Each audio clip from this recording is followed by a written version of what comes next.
Bapak Ibu, saudara-saudara yang terkasih di dalam Tuhan kita Yesus Kristus, kita bersyukur karena pada hari ini kita bisa beribadah lagi.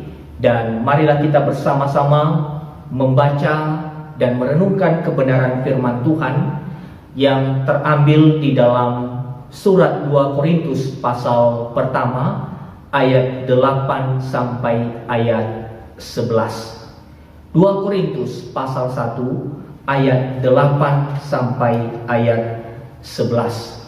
Saya akan bacakan ayat firman Tuhan ini bagi kita sekalian. Sebab kami mau, saudara-saudara, supaya kamu tahu akan penderitaan yang kami alami di Asia Kecil. Beban yang ditanggungkan atas kami adalah begitu besar dan begitu berat, sehingga kami telah putus asa juga akan hidup kami. Bahkan kami merasa seolah-olah kami telah dijatuhi hukuman mati. Tetapi hal itu terjadi supaya kami jangan menaruh kepercayaan pada diri kami sendiri, tetapi hanya kepada Allah yang membangkitkan orang-orang mati. Dari kematian yang begitu ngeri, Ia telah dan akan menyelamatkan kami. Kepadanya kami menaruh pengharapan kami bahwa Ia akan menyelamatkan kami lagi, karena kamu juga turut membantu mendoakan kami, supaya banyak orang mengucap syukur atas karunia yang kami peroleh berkat banyaknya doa mereka untuk kami. Demikian pembacaan kebenaran firman Tuhan. Bapak Ibu, saudara-saudara yang terkasih di dalam Tuhan kita Yesus Kristus, pada hari ini berdasarkan nas firman Tuhan yang barusan saya baca kepada kita, maka ditentukanlah tema, yaitu keyakinan keselamatan. Bapak Ibu, saudara-saudara, tentu tema ini berangkat dari ayat yang barusan kita baca tadi, khususnya di dalam ayat yang ke-10. Saya bacakan sekali lagi bagi kita. Dari kematian yang begitu ngeri, Ia telah dan akan menyelamatkan kami. Kepadanya kami menaruh pengharapan kami bahwa Ia akan menyelamatkan kami lagi. Di dalam pengakuan Paulus di dalam ayat ini, Bapak Ibu saudara-saudara, ada dua hal yang ia tekankan, yaitu Allah yang menyelamatkannya dari kematian yang mengerikan, dan dilanjutkan dengan keyakinannya ke depan bahwa Allah akan menyelamatkannya lagi.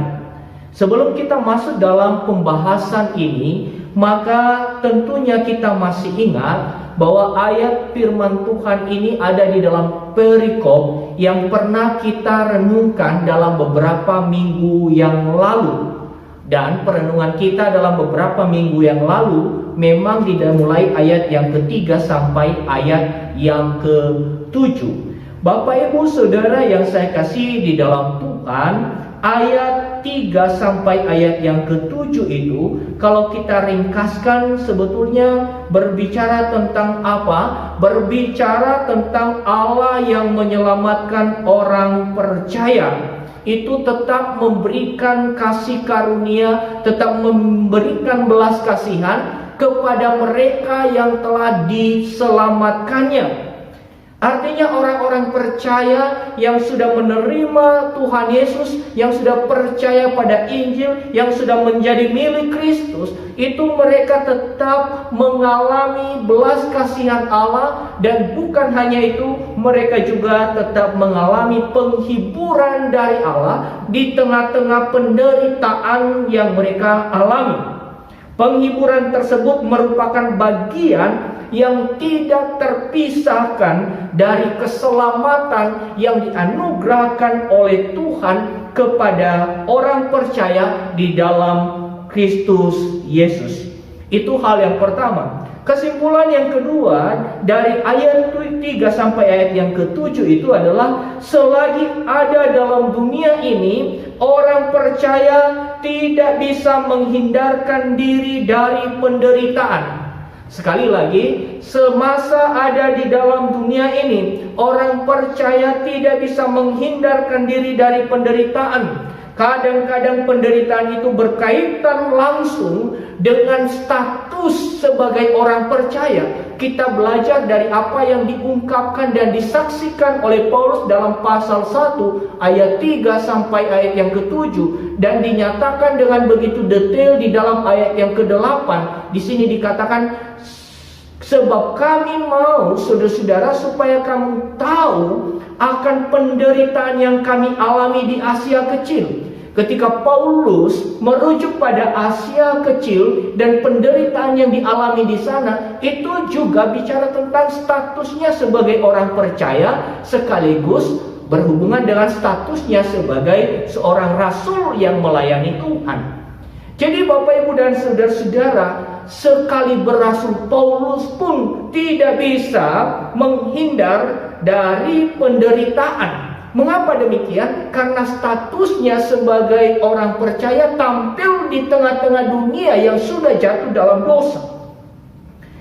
Jadi dengan demikian kita bisa katakan bahwa kadang-kadang penderitaan yang kita alami, yang dialami oleh orang percaya, itu bisa berkaitan langsung dengan statusnya, dengan tugas panggilannya sebagai orang percaya dan sebagai hamba Tuhan. Saudara-saudara, menderita di dalam dunia yang sudah jatuh dalam dosa adalah hal yang tidak bisa dihindari, hal yang tidak bisa kita tutupi. Tapi walaupun demikian, berdasarkan gema yang tercatat, gema firman Tuhan yang tercatat di dalam pasal 1 ayat 3 sampai ayat yang ke-7 ini, kita belajar bersama-sama bahwa pengalaman akan keselamatan setiap orang percaya itu membuat orang percaya tetap teguh berdiri dan bisa bersabar menanggung kesengsaraan. Pengalaman keselamatan. Ini pengalaman keselamatan itu bukan bicara tentang teori, tetapi ketika masing-masing orang percaya mengalami Kristus Yesus, berjumpa secara pribadi dengan Kristus Yesus, mengalami keselamatan dan hidupnya mengalami perdamaian dengan Allah. Dan orang yang mengalami keselamatan tersebut akan tetap teguh berdiri di tengah-tengah penderitaan, di tengah-tengah kesengsaraan, dan bisa terus-menerus bertekun di dalam kesabaran, menanggung segala sesuatu kesengsaraan dan penderitaan. Itu hal yang kedua. Hal yang ketiga, kita bisa belajar dari pasal 1 ayat 3 sampai ayat yang ke-7 ini, bicara tentang apa? Keteguhan di dalam menanggung penderitaan juga berkaitan langsung dengan penyerahan seluruh kehidupan kepada Allah. Penyerahan seluruh kehidupan kepada Allah itu membuat kita bisa teguh di dalam menanggung penderitaan. Justru teks pasal 1 ayat 3 sampai ayat 7 itu mengajarkan bahwa kini seluruh hidup dan pengalaman rohani kita bersama dengan Tuhan terbuka secara jelas di tengah-tengah kehidupan jemaat, di tengah-tengah kehidupan orang percaya. Sama seperti yang dikatakan oleh Paulus di sini, itu sangat jelas bahwa sesungguhnya kalau jemaat melihat penderitaan yang ia alami, itu adalah demi keselamatan mereka. Tetapi juga kalau jemaat melihat penghiburan yang dirasakan oleh Paulus oleh karena belas kasihan Allah kepadanya, itu juga untuk menolong jemaat agar tetap teguh berdiri dan tetap bisa sabar menghadapi kesengsaraan. Maka seperti yang dicatat dalam ayat yang ke-6, saya bacakan bagi kita, jika kami menderita, hal itu menjadi penghiburan dan keselamatan kamu. Jika kami dihibur, maka hal itu adalah untuk penghiburan kamu, sehingga kamu beroleh kekuatan untuk dengan sabar menderita kesengsaraan yang sama seperti yang kami derita juga. Artinya apa Bapak Ibu dan saudara-saudara? Berangkat dari ayat 6 ini, kita bisa simpulkan bahwa kehidupan kita yang diserahkan sepenuhnya kepada Tuhan, oleh karena kita ini sudah diselamatkan oleh Tuhan dengan darah anaknya Yesus Kristus yang sudah tercurah di atas kayu salib, maka kini hidup kita adalah milik Tuhan. Dan kalau hidup kita adalah milik Tuhan, maka tidak ada satu sumber daya pun yang kita bisa andalkan untuk bisa menjamin akan keberlangsungan kehidupan kita. Jadi pasal 1 ayat 3 sampai ayat 7 itu memberikan latar belakang yang cukup solid untuk perenungan kita hari ini. Artinya keberlangsungan kehidupan kita dari hari ke hari pun juga sekarang ini adalah miliknya Tuhan. Tidak ada satu sumber daya pun yang ada di dalam diri kita sendiri ataupun juga yang kita simpan sendiri sebagai suatu hal yang kita bisa andalkan, yang bisa menjamin keberlangsungan pelayanan kita, keberlangsungan akan kehidupan kita, dan bisa menjamin ketenangan kita, serta bisa memastikan selalu ada penghiburan di dalam kita menghadapi penderitaan. Jadi kalau kita membuat penegasan Bapak Ibu dan saudara-saudara, hidup yang diserahkan kepada Tuhan itu tetap bisa menjadi berkat, baik pada saat susah menanggung penderitaan maupun juga pada saat kuat mendapatkan penghiburan dari Tuhan. Jadi Injil itu membuat hidup kita bisa tetap teguh. Oleh karena apa? Oleh karena Injil itu mendorong kita untuk mengalami kehidupan sebagai milik Allah. Kehidupan sebagai milik Allah itu akan membuat hidup kita menjadi hidup yang menjadi berkat, baik itu di dalam penderitaan, menanggung penderitaan, maupun juga di dalam kita mendapatkan kekuatan dari Tuhan.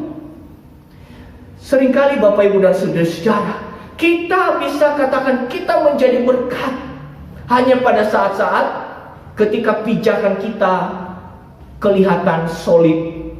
Ketika sulit, ketika sudah lama tidak keluar air mata dari mata kita, lalu kita bisa menjadi berkat. Kata-kata kita penuh dengan kata-kata mutiara rohani untuk menguatkan orang. Tetapi di sini Paulus katakan bahwa baik dalam penderitaan, dalam beban berat yang kami pikul, di dalam banyaknya ladang pelayanan yang sebetulnya sulit kami jangkau, tetapi kami berupaya untuk bisa menjangkaunya dengan sekuat tenaga. Dan kami kelihatan itu sulit sebetulnya di dalam kehidupan kami. Bahkan kami hampir putus asa atas hidup kami.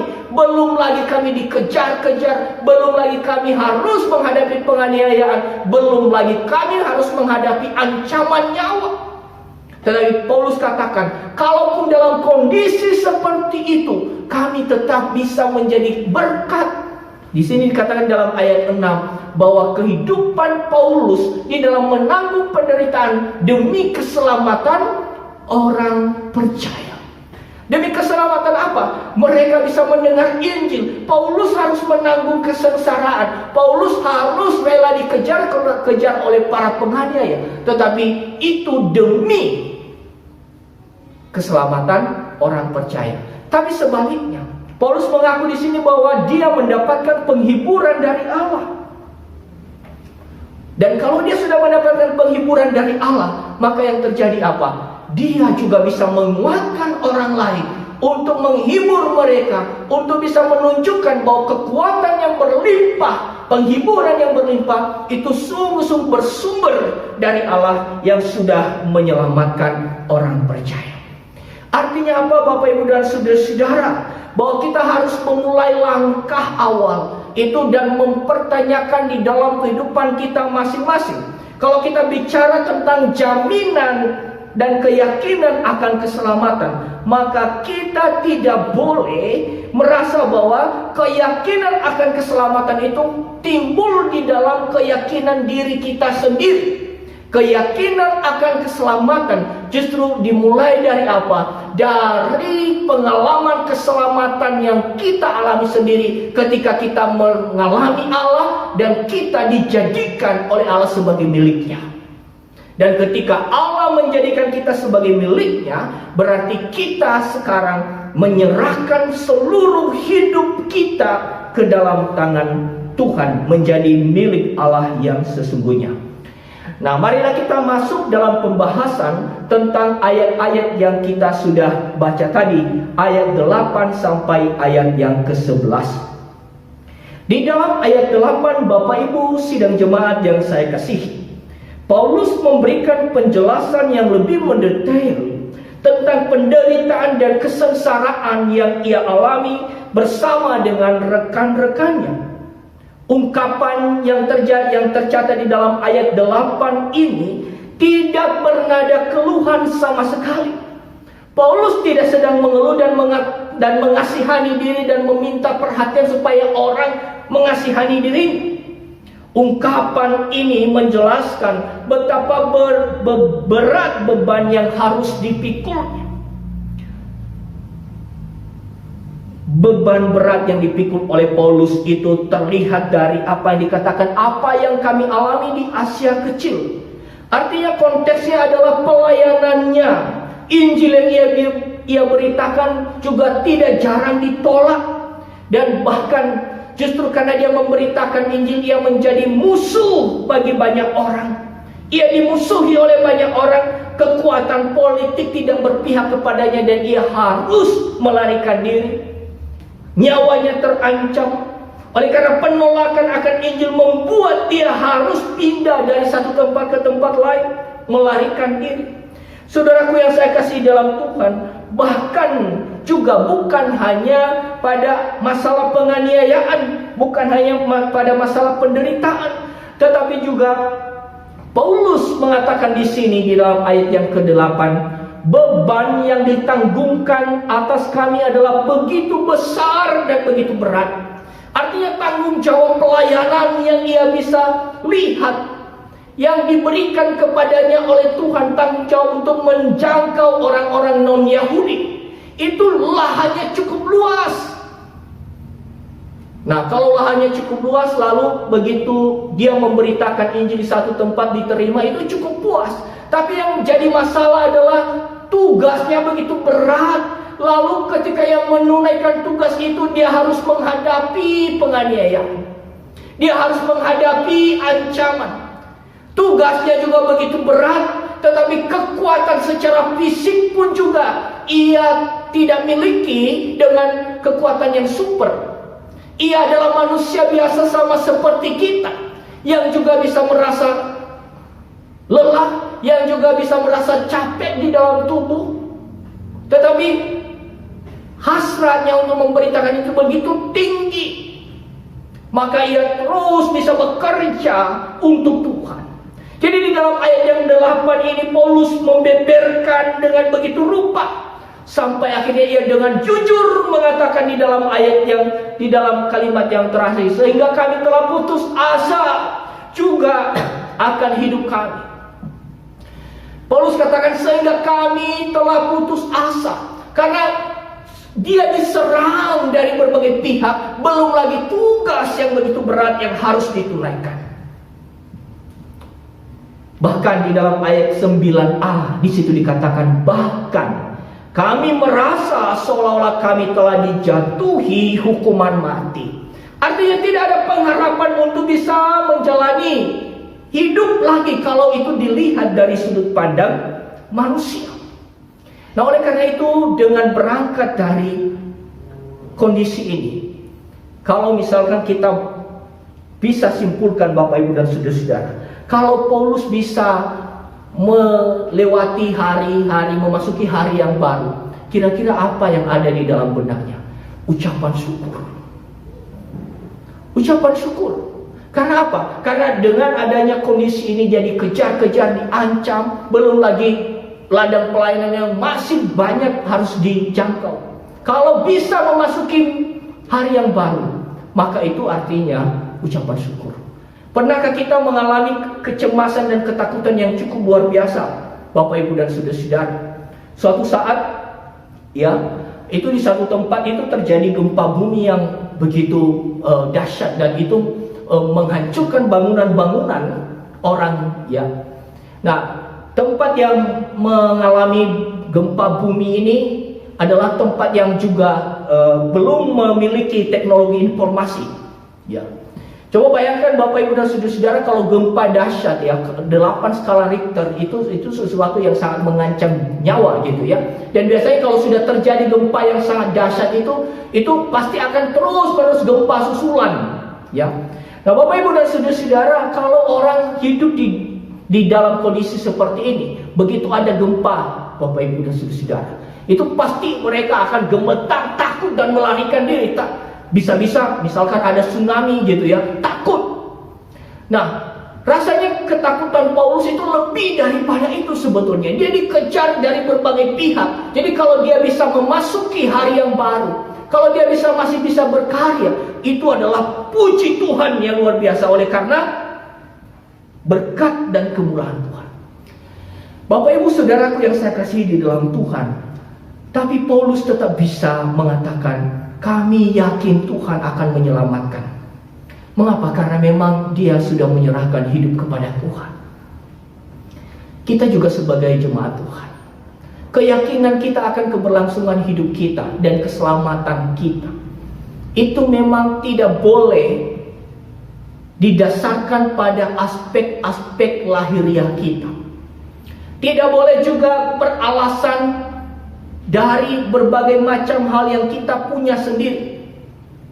Kalau kita mendasarkan akan keyakinan kita dan kita merasa kepastian masa depan kita itu bergantung terhadap persediaan sumber daya yang kita punya, mungkin aset yang kita punya itu bisa menjamin misalkan keturunan kita sampai 7 turunan tidak kesusahan. Mungkin dengan asuransi yang kita punya juga bisa menjamin, kita anggap bahwa bisa menjamin, memberikan ketenangan di dalam kehidupan kita, sehingga walaupun kita sakit nanti ada penanganan. Tapi tahukah kita bahwa sesungguhnya kita tidak memiliki kuasa untuk memastikan apa yang akan terjadi di masa depan. Marilah kita berpikir lebih sederhana, Bapak Ibu dan Saudara-saudara. Pernahkah kita berpikir lebih sederhana dan mengatakan begini, Tuhan, di tengah-tengah kondisi yang sangat sulit saat ini, belum virus COVID-19 yang mengancam, itu juga adalah ancaman-ancaman gereja juga sudah ada, Bapak Ibu dan Saudara-saudara.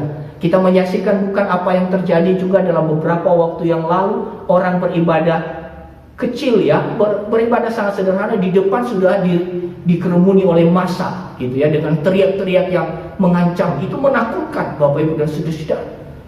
Jadi sekarang kondisi yang kita alami itu berkaitan dengan status kita, itu sebetulnya kita dikejar-kejar. Ini bukan rahasia umum, saat ini seorang apologet ya di Batam sekarang ini juga sedang bermasalah, Bapak Ibu dan Saudara-saudara.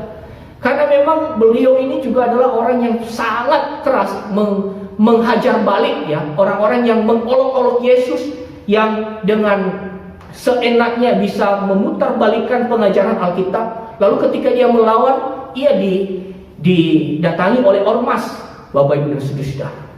Nah, ini kondisi-kondisi yang memang kita lihat di luar kita. Tapi di dalam kehidupan kita saat ini pun, saat ini kalau kita bisa memasuki hari yang baru, itu seharusnya kita mengucap syukur karena tangan Allah yang menyelamatkan orang dari kematian yang begitu ngeri, seperti yang dikatakan di dalam ayat yang 10 itu. Itu adalah tangannya itu juga yang menyelamatkan kita, yang memungkinkan kita masih bisa melayani sampai saat ini, yang memungkinkan kita masih bisa berkarya hingga saat ini. Oleh karena itu, Bapak Ibu Saudara-saudaraku yang saya kasihi di dalam Tuhan, adakah ucapan syukur di dalam kehidupan kita? Adakah ketulusan dalam hidup kita, di dalam kita menyerahkan sepenuhnya hidup kita kepada Tuhan? Kalau kita menyerahkan hidup kita ke dalam tangan Tuhan, berarti kita mampu untuk bisa tetap menjadi berkat, baik itu di dalam kesusahan dan kesulitan, maupun juga di dalam kita dalam keadaan baik-baik saja. Jadi di dalam poin ini kita belajar bersama-sama, Bapak Ibu dan Saudara-saudara, untuk tetap bisa mengucap syukur karena kemurahan Allah, karena pemeliharaan Allah, penjagaan Allah yang tetap ada di dalam kehidupan kita, di tengah-tengah beban berat yang kita pikul. Saya rasa juga Bapak Ibu dan saudara-saudara di dalam masa pandemi ini ada yang juga mengalami ketambahan beban ya. Misalkan anak sekolah yang dulunya itu harus pergi ke sekolah dan masih bisa ngakali gitu ya, nggak nyerahkan tugas, nyontek atau apa gitu ya. Sekarang bebannya makin berat, harus berhadapan-hadapan dengan guru dan secara mandiri harus bisa menyerahkan tugas dan melakukan hal-hal yang memang diminta oleh sekolah. Itu bebannya berat. Belum lagi orang tua ya. Orang tua yang selama ini sebelum pandemi harus hanya memikirkan uang sekolah untuk anak gitu ya. Sekarang bukan hanya uang sekolah untuk anak, tapi plus pakai data juga. Ya kan? Pakai data disediain juga supaya lancar, karena kalau nanti komunikasinya tidak lancar itu susah ya gitu ya. Anaknya jadi rugi. Jadi tambah ya, makanya kadang-kadang kita dengar ada demo turunkan uang sekolah atau minta pemerintah untuk subsidi paket data. Ya kita bersyukur ya sudah ada berita bahwa pemerintah itu memberikan subsidi paket data. Saya tidak tahu apakah itu berlaku di kota ya, tapi kalau di daerah saya dengar itu memang terrealisasi. Nah, jadi dalam kondisi-kondisi sulit seperti ini juga kita butuh tangan Allah. Siapa yang tidak stres, Bapak Ibu? Dalam kondisi seperti ini siapa yang tidak stres? Nggak bisa tidur, memikirkan. Ya, anak muda juga nggak bisa tidur lagi memikirkan, karena dia harus menunaikan tugas tanggung jawabnya. Nah, oleh karena itu Bapak Ibu dan saudara-saudara, kita perlu sadar, kita bisa memasuki hari ini ya. Di dalam tanggal kita beribadah hari ini masih bisa beribadah dengan tenang di hadapan Tuhan. Itu juga karena kuasa Tuhan yang menolong dan memberkati kita. Kalau bukan Tuhan, Bapak Ibu dan saudara-saudara, maka persediaan sumber daya yang kita punya itu tidak bisa menolong dan menjamin semua kehidupan kita baik-baik saja. Oleh karena itu Bapak Ibu dan saudara-saudara, belum lagi kalau kita berpikir dan lebih memikirkan lebih dalam lagi bahwa sebetulnya penderitaan orang percaya itu bukan hanya pada beban hidup seperti biasa, tapi juga bisa bicara tentang statusnya sebagai orang percaya. Hidup sebagai orang percaya adalah hidup di dalam Injil, hidup di dalam kebenaran Injil. Dan hidup dalam kebenaran Injil itu artinya bahwa kebenaran Injil itu mendorong, menuntut orang percaya juga untuk mengasihi Tuhan sepenuhnya, memiliki nilai-nilai kehidupan berdasarkan Injil. Maka itu juga kita perlu membayar harga demi itu. Oleh karena itu marilah kita juga terus bisa menyerahkan hidup kita sepenuhnya kepada Tuhan, karena disitulah bukti bahwa kita adalah orang-orang yang sudah diselamatkan oleh Tuhan. Sekarang kita masuk di dalam ayat yang ke-9. Di dalam ayat yang ke-9b itu dikatakan di sini, tetapi hal itu terjadi supaya kami jangan menaruh kepercayaan pada diri kami sendiri, tetapi hanya kepada Allah yang membangkitkan orang mati. Saudara-saudara, Paulus tidak menyalahkan keadaan.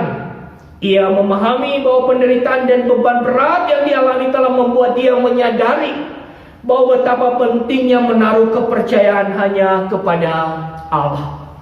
Paulus tidak mengutuki keadaan penderitaan. Paulus tidak menuntut Tuhan dan marah kepada Tuhan. Bukankah aku sudah setia melayani engkau? Bukankah aku sudah membayar harga yang mahal demi Injil? Mengapa aku masih mengalami penderitaan? Paulus tidak pernah menyalahkan Tuhan. Paulus tidak pernah menggerutu. Tetapi ia melihat dan memahami bahwa dengan adanya pun penderitaan seperti itu, menyadarkan dia bahwa tidak ada satu pun yang bisa diandalkan di dalam dirinya sendiri. Dan dengan adanya penderitaan itu, ia tetap memohon pertolongan kepada Tuhan. Ia tidak melewati hari-harinya tanpa bergantung sepenuhnya kepada Tuhan. Karena tidak ada satu pun yang bisa diandalkan selain daripada Dia, Allah yang telah menyelamatkan. Sekali lagi dikatakan, tetapi hanya kepada Allah yang membangkitkan orang mati, supaya kami jangan menaruh kepercayaan pada diri kami sendiri, tetapi hanya kepada Allah.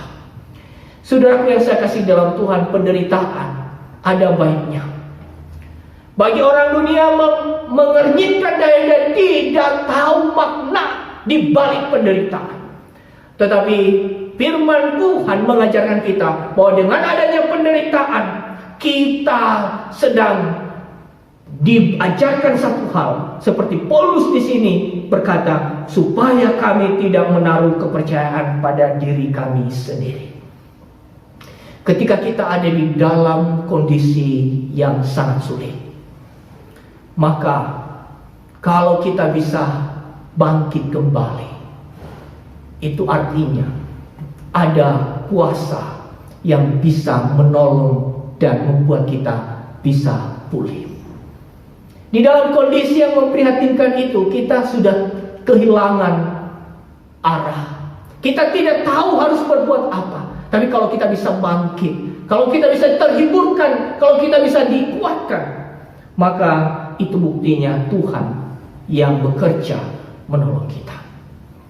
Saudaraku yang saya kasih di dalam Tuhan, oleh karena itu kita juga harus hati-hati. Jangan-jangan selama ini kita berkata dengan begitu yakinnya bahwa kehidupan kita masih baik-baik saja. Hati kita masih begitu percaya diri bahwa kita mampu memasuki hari esok. Karena apa? Karena kita punya banyak hal. Karena tubuh kita, fisik kita masih kuat. Pemuda-pemudi seringkali tidak memikirkan hal-hal rohani. Karena apa? Karena fisiknya masih kuat. Apa itu hal-hal rohani? Berdoa kepada Tuhan, memohon pertolongan Tuhan. Bukankah sekarang sudah masa teknologi? Kalau aku mau mengumpulkan ini, maka aku harus memaksimalkan kekuatanku sendiri untuk bisa mencapainya. Saudaraku yang saya kasih dalam Tuhan, di masa teknologi orang sudah lebih memikirkan akan kemajuan. Bukankah dunia sedang berlomba untuk itu? Untuk bisa membuat manusia itu bergantung kepada penemuan-penemuan manusia. Tetapi ingat Bapak Ibu dan saudara-saudara, ada yang tidak bisa diselesaikan oleh teknologi. Kita pun juga punya sumber daya lain. Belum tentu hidup kita aman, belum tentu hidup kita damai, belum tentu hidup kita ada di dalam sukacita. Maka kita sebagai orang percaya, jangan sampai kita terbawa arus sehingga pada hari Minggu kita sebut nama Tuhan, tetapi di hari yang lain kita sebut nama diri kita sendiri demi nama baik, demi mencapai akan hal yang kita inginkan. Saudaraku yang saya kasih dalam Tuhan, kita masuk ke tahap yang terakhir. Di dalam ayat 10 ini dikatakan, dari kematian yang begitu ngeri Ia telah dan akan menyelamatkan kami. Kepadanya kami menaruh pengharapan kami bahwa Ia akan menyelamatkan kami lagi. Bapak Ibu sidang jemaat sekalian, menaruh pengharapan kepada Allah itu adalah kata kunci di dalam ayat yang ke-9 untuk mendasari Paulus memberikan uraian di dalam ayat yang ke-10 ini. Keyakinan akan keselamatan diungkapkan dengan begitu tegas dalam ayat ini. Memang kita sadar bahwa porsi pembahasan dalam perikop di dalam ayat yang ke-7, dalam ayat yang ke-3 sampai ayat yang ke-11 itu memang memuat dua kata kunci, yaitu penderitaan dan penghiburan dari Allah. Melalui hal ini Paulus menjelaskan bahwa Allah yang diungkapkan di dalam ayat yang ke-3 dan ke-4 lalu ayat 9b tetap setia menjaga, memelihara dan bahkan menyelamatkan dirinya sendiri. Jadi ayat yang ke-10 ini Bapak Ibu dan saudara-saudara, beberapa kata dipakai di sini tentang menyelamatkan. Menyelamatkan dalam hal apa Bapak Ibu dan saudara-saudara? Kalau kita memperhatikan konteks, menyelamatkan dalam hal apa? Ini menyelamatkan di dalam hari kesehari. Ini bukan menyelamatkan untuk hidup kekal, ya. Karena konteks bicara tentang pelayanan Paulus yang memang sedang dirundung oleh ancaman-ancaman. Jadi kalau Paulus masih bisa melayani, itu artinya Tuhan menyelamatkan dari hari ke hari. Makanya ekspresinya di sini dikatakan, ini Ia telah dan akan menyelamatkan kami. Ya, kepadanya kami menaruh pengharapan kami bahwa Ia akan menyelamatkan kami lagi. Jadi memang secara eksplisit, secara tersurat di sini bicara tentang apa? Keselamatan di dalam keberlangsungan hidup. Tetapi walaupun demikian, ini juga berfungsi tentang apa? Tentang pengharapan di masa depan, yaitu tentang hidup yang kekal. Tapi secara konteks, ini bicara tentang apa? Keselamatan di dalam kesehari-harian. Jaminan Tuhan terhadap keberlangsungan kehidupan Paulus. Nah, maka di dalam ayat yang ke-10 ini kita melihat dua fungsi. Fungsi pertama adalah keyakinan akan pemeliharaan Allah secara terus-menerus sampai batas yang ditentukannya. Pemeliharaan apa itu di dalam kehidupan masa kini? Lalu fungsi yang kedua, ayat 10 ini juga bisa berfungsi sebagai gema. Gema dari semua keyakinan itu maka menjadi keyakinan akan tidak terhilangnya keselamatan kekal orang percaya. Tidak terhilangnya dalam hal apa? Dalam penderitaan yang dialami pun orang percaya tidak gagal masuk dalam kehidupan kekal. Ini poinnya. Jadi fungsi ini tadi ayat 10 ini tadi dalam teksnya bicara tentang keselamatan kesehari-hari itu berfungsi sebagai gema untuk meyakinkan Paulus bahwa kalau tubuh ini hancur di dalam melayani Tuhan, kalau tubuh ini pun juga tidak memiliki jalan keluar di dalam melayani Tuhan, kalau tubuh ini pun juga kalah oleh karena serangan musuh, itu tidak pernah menggagalkan rencana Allah untuk keselamatan jiwanya. Tuhanlah yang menjamin keselamatan itu. Maka oleh karena itu keyakinan kita akan keselamatan kita, baik keselamatan masa kini, keberlangsungan kehidupan kita masa kini, maupun juga keselamatan kekal kita di dalam kita bertemu dengan Tuhan Yesus kelak, itu tidak pernah dipengaruhi oleh kondisi yang sedang kita hadapi sekarang. Kalau kondisi yang kita hadapi sekarang ini kurang beruntung, bukan berarti Tuhan tidak mengasihi kita. Kalau kondisi yang kita hadapi saat ini, tubuh kita terus sakit-sakitan, bukan berarti Tuhan tidak berkenan kepada kita dan menganggap bahwa apa yang dikerjakan oleh Tuhan Yesus di atas kayu salib yang sudah efektif di dalam kehidupan kita oleh karena kita beriman kepadanya itu gagal. Tidak, Bapak Ibu dan Saudara. Kondisi apapun yang menjadi beban berat saat ini tidak pernah mempengaruhi keselamatan kita. Oleh karena itu Bapak Ibu dan Saudara-saudara, bagaimana kita belajar itu? Kita belajar dari cara Tuhan memelihara kita sekarang. Maka bersyukur kalau Tuhan kadang mengizinkan kita mengalami kesulitan-kesulitan, lalu Dia menyelamatkan kita untuk meyakinkan kita bahwa keselamatan yang diberikannya dalam Yesus Kristus nggak pernah hilang, nggak pernah bisa gagal oleh karena kondisi sulit, oleh karena kata-kata orang yang menghujat kita, oleh karena kata-kata orang yang merendahkan kita. Itu tidak pernah menggagalkan keselamatan kita dalam Yesus Kristus. Oleh karena itu, kalau hal-hal buruk saja tidak bisa menggagalkan keselamatan kita dalam Yesus Kristus, mari kita teguh berdiri. Nah, anak-anak muda seringkali memang menjalani hidupnya berdasarkan apa? Berdasarkan kata orang. Ya, apalagi di masa ini media sosial ya. Kalau misalkan followers Instagramnya itu sudah misalkan jutaan, tiba-tiba drop ya jadi ribuan. Itu ada pemuda remaja itu bisa bunuh diri, stres, karena identitasnya dibentuk dari pengakuan orang. Ada orang juga Bapak Ibu waktu masih jaya-jayanya secara usaha, rajin ke gereja, rajin melayani, bisa mau bagaimanapun rajin melayani. Suatu saat tiba-tiba mengalami kesulitan. Orang sudah tidak memberikan apresiasi seperti sedia kala waktu dia jaya-jaya. Sudah mulai malu, nggak mau datang ke gereja. Mengapa? Karena dia merasa bahwa orang sudah memandang rendah dia.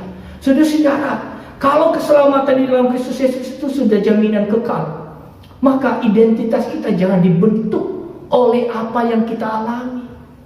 Identitas kita itu sungguh-sungguh jelas di dalam Yesus Kristus. Inilah kondisi kita. Inilah pergumulan yang perlu untuk kita tuntaskan, Bapak, Ibu, dan saudara-saudara. Saya rasa kita ini orang yang sudah yakin akan keselamatan kita di dalam Yesus Kristus. Tapi seringkali keyakinan itu tidak berbanding lurus dengan realita yang kita hadapi. Itu yang jadi masalahnya. Kita merasa bahwa pembentuk identitas kita yang membuat kita percaya diri itu adalah apa yang dikatakan oleh dunia tentang kita. Saudara-saudara, Paulus dirundung oleh masalah yang begitu berat, penderitaan yang begitu berat, tetapi ia tetap teguh berdiri. Karena apa? Yang membuat dia bisa mengalami sukacita penghiburan itu Allah sendiri. Oleh karena itu, di dalam penderitaan yang kita alami, dalam kesulitan, jangan pernah lupakan Allah. Mintalah pertolongan kepada Allah, mohon kekuatan darinya, karena hanya dialah sumber penghiburan, seperti yang dikatakan di dalam ayat yang ketiga ini. Bapa yang penuh belas kasihan dan Allah sumber segala penghiburan. Bapak, Ibu, saudara yang saya kasih di dalam Tuhan, maka jelaslah seperti yang dikatakan dalam ayat 11 itu tentang doa. Jadi betapa pentingnya doa. Keyakinan akan keselamatan berbanding lurus dengan kita bisa melihat betapa pentingnya doa dan mempraktekannya di dalam hidup kita. Itu buktinya. Paulus sangat menghargai doa yang dinaikkan oleh orang-orang Korintus. Menolong dia, bersekutu bersama dan mendoakan dia. Jadi mari kita memeriksa diri kita. Kalau kita katakan yakin akan keselamatan, apakah kita juga bertekun dalam doa? Sesimpel itu. Oleh karena itu, Bapak, Ibu, dan saudara-saudara, keyakinan kita akan keselamatan bukan lagi pada tataran teori, tetapi itu harus terlihat di dalam kehidupan kita. Paling tidak hal ini kita belajar hari ini, bahwa penyerahan hidup sepenuhnya kepada Tuhan, tidak mengandalkan diri kita sendiri. Penderitaan mengingatkan kita supaya kita tidak mengandalkan diri kita sendiri, dan supaya kita tahu bahwa ternyata yang menjamin akan keberlangsungan keselamatan kita itu adalah Tuhan sendiri. Maka sesuai dengan apa yang dikatakan oleh Paulus, ini juga menjadi poin penting bagi kita. Marilah kita teguh berdiri. Marilah kita betul-betul hidup, menyerahkan hidup kita sepenuhnya untuk Tuhan. Kiranya Tuhan menolong kita. Amin. Baik, mari kita berdoa. Bapa dalam surga, kami mengucap syukur kepadamu karena kami sudah mendengarkan firman. Keyakinan akan keselamatan kami bukan berdasarkan sumber daya yang kami miliki, bukan berdasarkan keyakinan dari diri kami sendiri, tetapi semata-mata bersumber dari kekuatan Allah, bersumber dari kuasa salib Kristus yang sudah menyelamatkan kami. Tuhan, tolonglah kami, karena ketika Engkau menyelamatkan kami, biarlah kiranya kami juga dengan kerelaan hati menyerahkan diri sepenuhnya kepada Tuhan, dan tidak mempersalahkan Tuhan di dalam penderitaan-penderitaan yang kami alami. Tetapi melalui hal itu kami pun juga belajar untuk menaruh pengharapan kami sepenuhnya kepada Tuhan. Tuhan, tolong jangan biarkan dunia membentuk cara pandang kami, tetapi biarlah kiranya keyakinan itu terus berkobar di dalam hati kami. Meskipun ya Tuhan, tidak ada sesuatu yang boleh menolong supaya kami bisa lepas dari penderitaan, tapi kami tahu Tuhan yang menjamin kehidupan yang kekal di dalam kehidupan kami. Terima kasih Bapa, berkati firman yang kami sudah dengar. Kiranya ini boleh menjadi berkat dan kekuatan dalam hidup kami. Di dalam nama Tuhan Yesus kami berdoa. Amin.